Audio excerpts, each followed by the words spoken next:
Good morning, everybody, and welcome.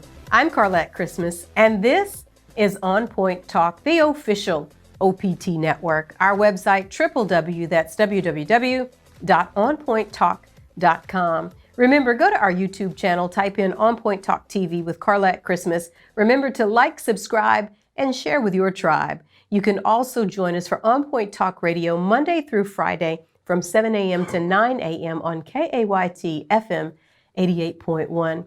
This morning, we're joined by none other than 2 Samuel. If you love festivals, then you will love his song, Welcome to Louisiana. It is a festival anthem. He joins us to talk about his journey. Stay on point. We're back after this. It's your boy 2 Samuel, coming straight out of Central Louisiana. Whichever way you took to get down here, whether it be the I-10 or the 49, I just want to let you know that our hotels are ready for you to come and make a reservation. And all of our finest restaurants are excited for you to come in and dine.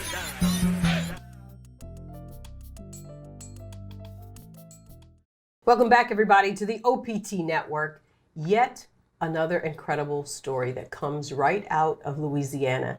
Many of you know this gentleman from his music, Welcome to Louisiana.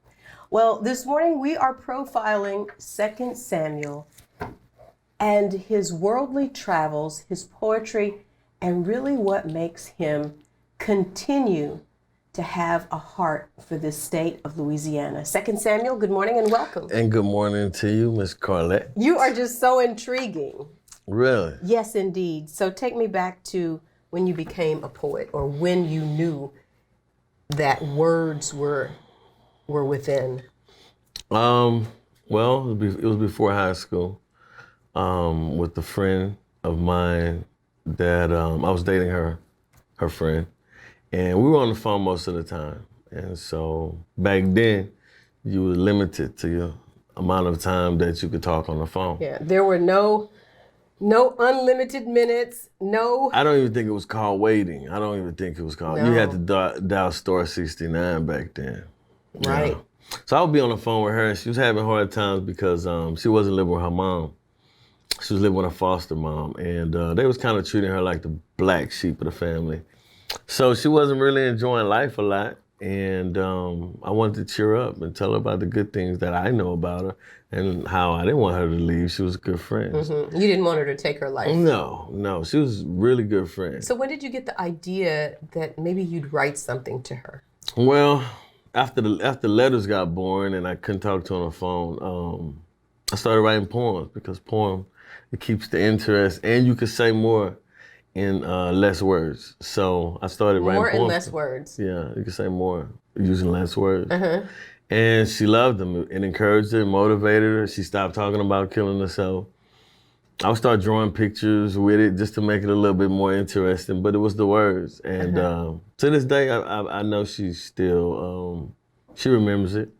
But like I said, I remember it different because it was the words that I had to take time to make sure I could convey to her what I was feeling at the time. Uh-huh. When did you start to fall in love with, or was there a time when you fell in love with words? Yes. I guess around the time I had an artist named DJ Quick. I remember DJ Quick. He came out with a song called Tonight. Uh-huh. And it was something different.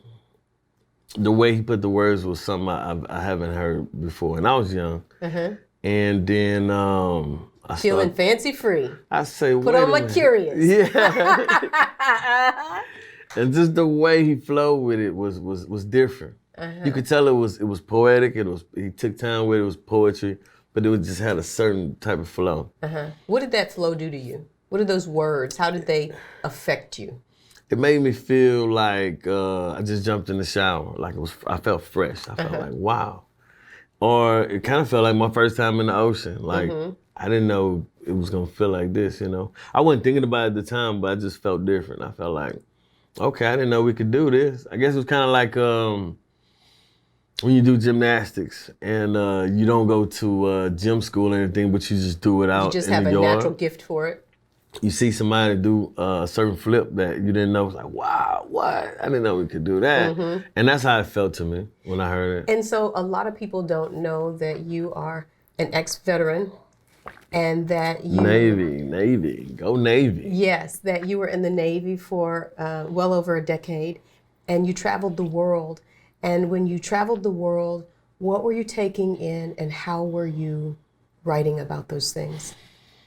Or were you writing about those things? I was writing. I wrote mostly at night. When we traveled, some of the places we went to, it took a while to get there, so we might be on the water for a week or two. Sometimes just a week, but if we did training. So while we'll be out, the moon will be out, felt like the stars was closer than they really were. And it always inspired me, just watching, fish fly through the fly passes and dolphins, just different. The water just was all different. And I was always, my thoughts were always clearer. And so I wrote. I jot down notes. I had me a little notepad and I would jot stuff down. And I put it together piece by piece and I go back to it. I never rushed it because I believe that some things just take time to happen. And so as you were traveling the world, serving your country, what struck you about different cultures? That their way of doing things is their way of doing things. I never tried to force what we do in the United States upon them because I guess I was so young. I just wanted to learn. And so... how was it being away from Marksville, Louisiana, going into places like Sydney, Australia? And it was awesome. Yeah? It was awesome. Because being from Marksville, Little California Road and Hesmer and Beldo, they're all different in their own ways. Right. Well, Bunbury, Sydney, Australia, those are Malaysia, Singapore, Oman, they were all different. And when I sat down with the local natives and just learned how to use chopsticks in Bahrain, from this Hong Kong family, they taught me. They couldn't speak any English, but they just loved watching me try to learn how to, use the chopsticks. But did you kind of see from all of these different cultures that food was probably the connection in any language? Food is the common ground. Food and music. Food and music. Yes. It doesn't matter where you're from, what you do, food and music will put you in that place, in that level playing, to where everybody's just sitting and learning you, not from what you're saying, but just from being in your space. Wow. And so you travel the country, and then you really end up sort of back to Louisiana, back in New Orleans. Well, I came back to Baton Rouge first. I had some training there to do, and then after 9/11, they called me back to active duty again. Then I got stationed in New Orleans. I was supposed to get stationed in Bahrain because that's what my unit was attached to, that admin support unit. But we got stationed in New Orleans. Now that I think about it, that was one of the most awesome periods of my life when I think about it now, because even though I was home in Louisiana, my heart wasn't home in Louisiana. My heart was somewhere else. My heart was in San Diego, California, where I was at. And that's why now, when I say welcome to Louisiana, even though you're in Louisiana, sometimes your heart might not. You're in Louisiana, but you're not not in Louisiana. You're here, but your heart is not here. And somewhere else. And home is where the heart is. So I'm telling people, look what we have, look what we do. Because I didn't know that we have as much as we have until my heart came back to Louisiana. I love it. Let's take a break here, but when we come back, we're going to talk about Louisiana and welcome to Louisiana and the great success and love that this, more than music, has done, not just for Louisiana, but for people who are coming into our great state. 2 Samuel is our guest, everybody. Stay on point. We're back right after this. Welcome back, everybody, to the OPT Network. Our guest this morning is 2 Samuel, and we are profiling his life. And a lot of people really understand, know the song, and the song Welcome to Louisiana resonates, but we are taking a deeper dive. And I love what you said, because I know I've been there. Like, I'm in Louisiana, but my heart wasn't here. And we're when I was younger, because I felt like someplace else would be better. Mm-hmm. But there's a lot to be said for home. It is. It is. And then by me leaving so young, mm-hmm. I just had turned 17 a few months before I guess it was like 2 months after I graduated, I was gone. Mm-hmm. But if they would have told me when I signed up, because I signed up the year before when I was 16, my mom had to sign me up. So I left at 17 after I graduated. But if they'd have told me the night of your graduation, you can fly out and go to the Navy, I would have went. You would have. I would have went. I would skip the parties and everything. Mm-hmm. That's how much I wanted to be away from Louisiana. At that time. At that time. But then after you go and you travel the world over. Yes. And you come back, you start in Baton Rouge, then you go to New Orleans. Yes. And then eventually you make your way home. When do you start really contemplating what Louisiana is, what it did for you, and what it really means? It started tipping the scale after Katrina, because I left right before. I moved for Katrina, but I had a concert the night before Katrina. It tipped the scale for Katrina, but Gustav really started to shape my whole perspective, and I realized that my heart wasn't in Louisiana; it was still somewhere else.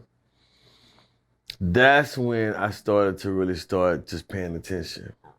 And all the places I've been to, I started thinking and hearing what people used to ask me when I would tell them I was from Louisiana. They was like, I know you know how to, cook. I know you know how to barbecue. I know how you know how to hunt. I know all these things that I guess I was supposed to know growing up in Louisiana.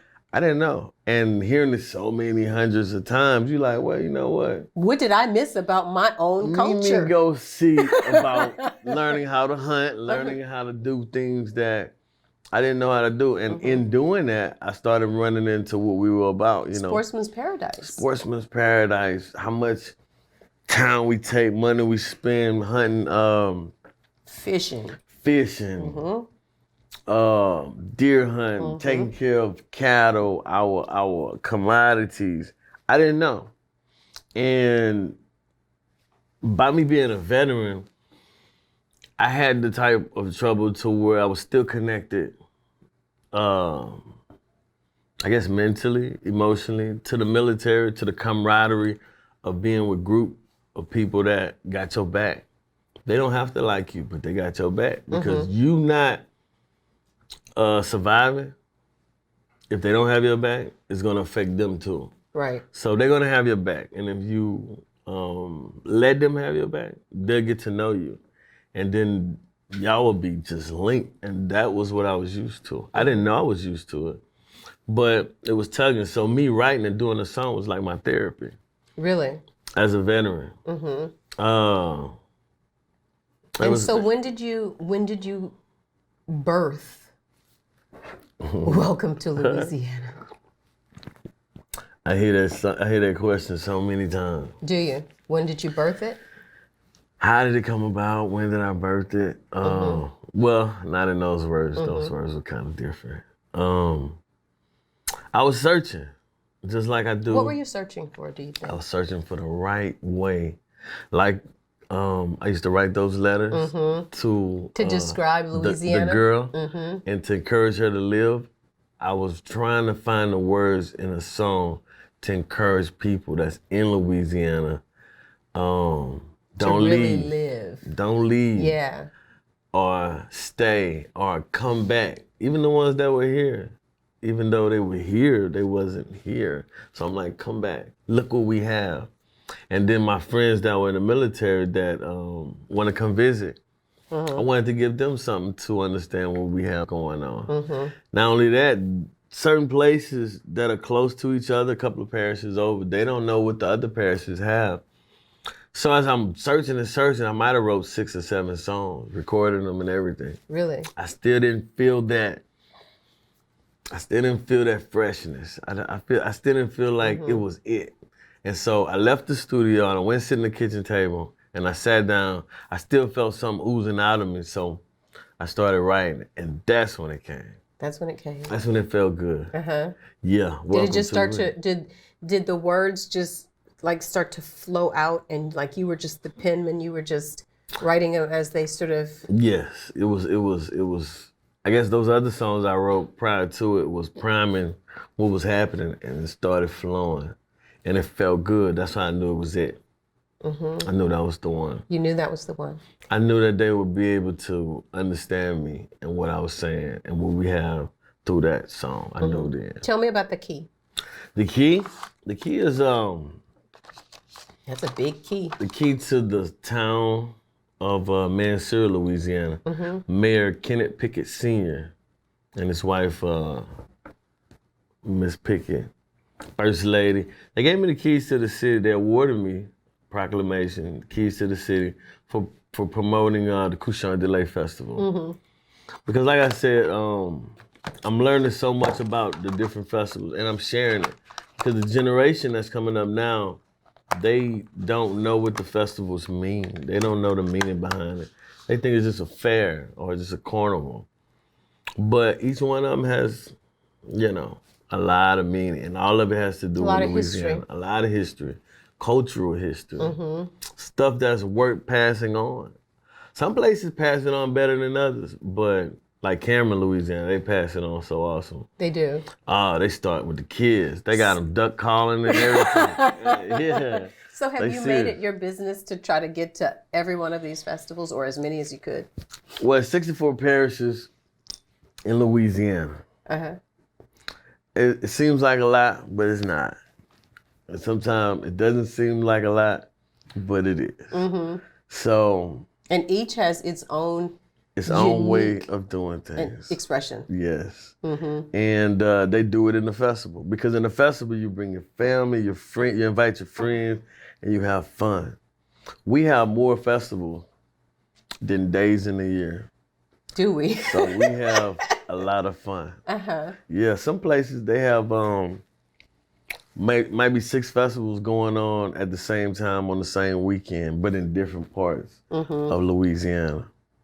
Just had the Strawberry Festival the same weekend of the Corn Festival. Wow. Louisiana, a state of festivals. We're going to take a break here. 2 Samuel is our guest, but when we come back, we're going to talk about what he's doing to pass down these stories and the history of Louisiana to the next generation. Stay on point. We're back after this. Welcome back, everybody, to the OPT Network. Our guest this morning is 2 Samuel. Many of you will know him from Welcome to Louisiana. We're going a little bit deeper this morning, talking about not only his journey, but what he's doing to make sure that writing and poetry, not just rap, but the poetry of it is passed down to the next generation. But before we talk about that, I was asking you during the break, Samuel, if you had a spiritual yearning on this journey. Were you connected spiritually, or were you just sort of seeking? Who is God? What is this thing about? Or did you know? Well, a lot of places I travel in the Navy, I would go off and talk to the locals, and I would learn their culture. I would learn what they had going on. I would learn their meaning of life. And I guess in a lot of ways, that was my way of seeking. And so I realized that all the things that I really wanted to do in life, on my list of things, was getting shorter. And I was accomplishing things a lot faster. And I was still young. I wasn't about 18, 19 maybe, going on 20, I don't know. But I knew I had to been at least 18, 19. And it was just, I was hungry. And you were curious. I wanted to know. And I refused to die before I found out. And I found out. And so was your true calling to be a poet, to be a writer, composer, singer, you think? It's part of it, the main part of it, because everything is music. Everything to you is music. Everything is music. The heartbeat that we beat in our chest, the monitors they monitor us by, it has rhythms, it has beats. Our summer, winter, spring, summer, fall, they come in cycles. Those are rhythms. All those are rhythms. Women's bodies have cycles of rhythms. And, and so it's all interconnected. it's all connected. And so after you kind of now excavate what's in you, what you've seen around the world, and then come back home and you begin to really see that you've been here, but you hadn't been here, and you take another look. So you now look at the next generation, and what do you say to them about what is here, and bigger than that, what is in them? That's what my heart is. Trying to close the gap, interpret to them what the old people or the older people or the elders has been trying to say or would like to say, you know. And I do it through music, because music is what's gonna catch their attention. Music has the words that explain. Sometimes a song can explain to you more than a conversation can. And it has the rhythm. And it has the rhythm. And our ears are accustomed to rhythm. So I try to say to them that you have more than you know you have, and it's around you. You just can't see it because you keep looking over the fence. So I stop them with the music on their tracks. It's on the radio, internet, social media, and it catches their attention. But when they meet me, they feel what I'm saying. Did Welcome to Louisiana do far more than what you ever could have fathomed it would do? It's still a lot to be done. Still a lot to do. Still a lot of people I haven't met yet, and I would like to sit down with. But it has done more than I assumed, faster. Because I knew it was gonna do, and I know it's gonna do great as far as Hall of Fame type, you know, something that's gonna be stamped and etched and a part of placed in Louisiana history? Yeah. And a part of history. It's not gonna ever get old. I mean, the festivals I go to, 60, 70 years old, playing the same music, doing the same things, just in different ways. So the song is not gonna go anywhere. I just want the people to feel what it means. You know what I'm saying? Like they got that song, Sweet Home Alabama. Right, you right. know? You want Well, it to be an anthem.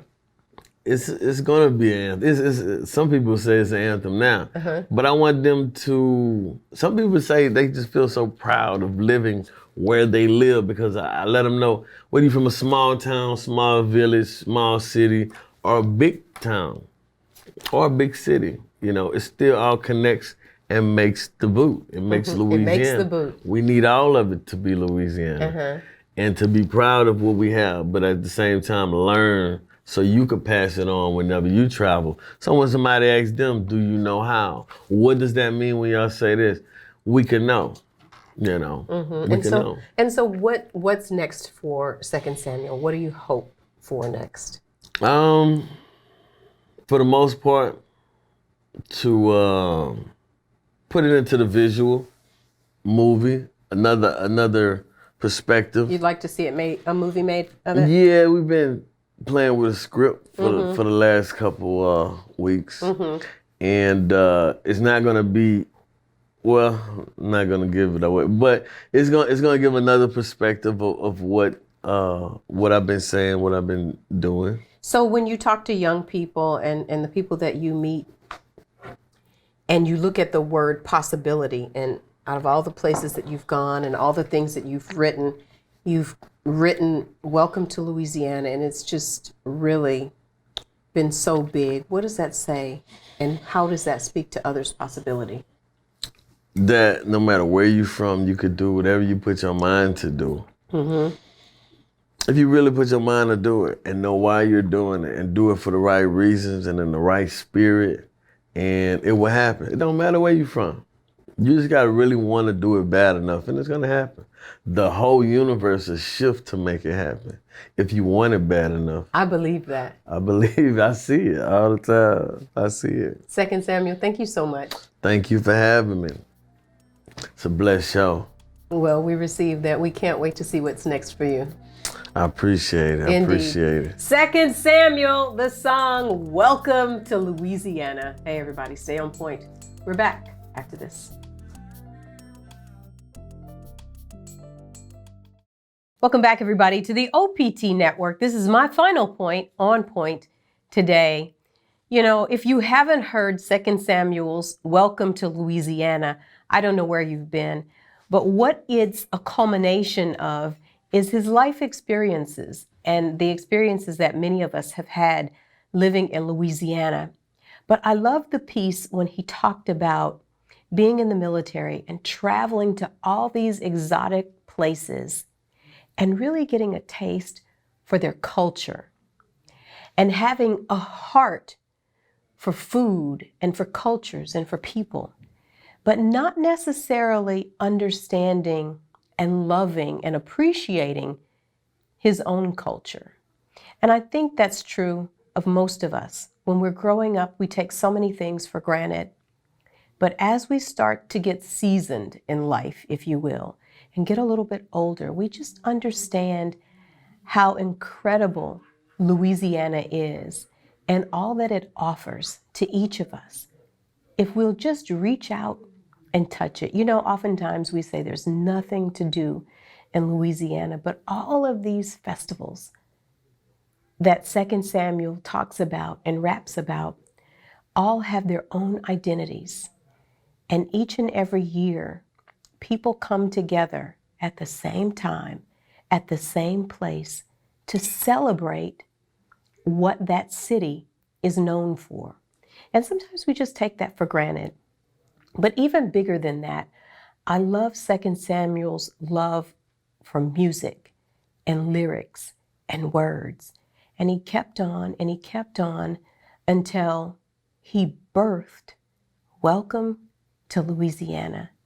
I think it is a theme and the backdrop that describes what happens in Louisiana. And I think that we should all be a part of it and understand, even though we may not go to all of the festivals that he talks about, they all exist. And he has made his way throughout Louisiana to these festivals to be able to bring them to us in song, but to share his heart and his life and to begin to cultivate not just Louisiana, but the music and the art that he loves. And you know what? He could have quit. He could have said, you know what? I'm never going to have the song that I want that will be known and heard. And if you'll Google it and if you'll kind of look, it's been heard in many, many, many, many places in Louisiana. And what that speaks to for me is that absolute word that I love, possibility. When you come out of just what you can see and you step into your heart and you step into where you are, then everything starts to open up. And I think that's with music and with anything. Sometimes we just look for what's on the surface and we don't go any deeper. And when we don't go deeper, then we don't get the true miracle of what God is trying to do in our lives. So I would say to those people who are aspiring, and even to myself, we're all aspiring to be and to do something. If you just don't quit, if you just keep standing, even through the failures, even through the disappointments, then eventually something beautiful will happen. And it won't just be for yourself, it'll be for others. I believe that Welcome to Louisiana is going to be the invitation to all of those who maybe thought that they heard about New Orleans and really didn't know about the other things, the other offerings, the other gifts that Louisiana has, that this will be a purview for them. Now, this is not a new song, but it's a song, I believe, just like Will Smith's Summertime. It's the song that keeps on giving and giving and giving. That's been my final point, on point today. Stay with us. We're back to wrap up right after this.